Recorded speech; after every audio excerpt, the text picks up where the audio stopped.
বিলাসীপাৰাৰ চক বজাৰত দুই ব্যৱসায়ীৰ মাজত মানে কাজিয়াৰ সৃষ্টি হয় এটা গাড়ী পাৰ্কিং লৈ। কাৰণ গাড়ীখন দোকানৰ সন্মুখত ৰখাৰ কাৰণে আৰু এজন দোকানীৰ অসুবিধা হোৱাৰ কাৰণে এইটো লৈ কাজিয়াৰ সৃষ্টি হয়।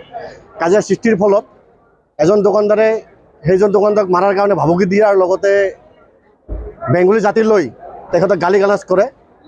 তো এইখিনি কথা আমি তীব্ৰভাৱে ঘূৰিঅনা দিছোঁ।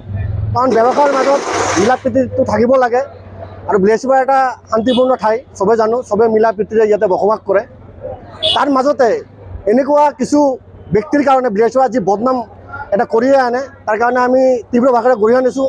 আজি সন্ধিয়া 7টা 7:30 মান বজাত এই ৰাজেশ আগৰৱাল নামৰ এজনী এটা মনোহাৰী দোকানীয়ে গাড়ীখন ৰাখে ইয়াতে সদায়। তাৰ কাৰণে মানুহৰ ওচৰ পাজৰৰ দোকানীবিলাকৰ ডিষ্টাৰ্ব হয়। কোনোবাই কিবা কৈছে, সিয়ে বঙালী জাত তুলি কিবা এটা গালাগালি কৰিছে, সদায় এনেকৈ কৰি থাকে। মোক এজনে ফোন কৰিল, মই এইখন ৱাৰ্ডৰ ৱাৰ্ড আয়ুক্ত, গতিকে মই আহিলোঁ। আহি কেনে বহুত ভিৰ, ৰাইজে নামানে, তাক ঘেৰি ধৰিছে। তাৰপিছত মই থানাত খবৰ কৰিলোঁ, পুলিচ আহিল।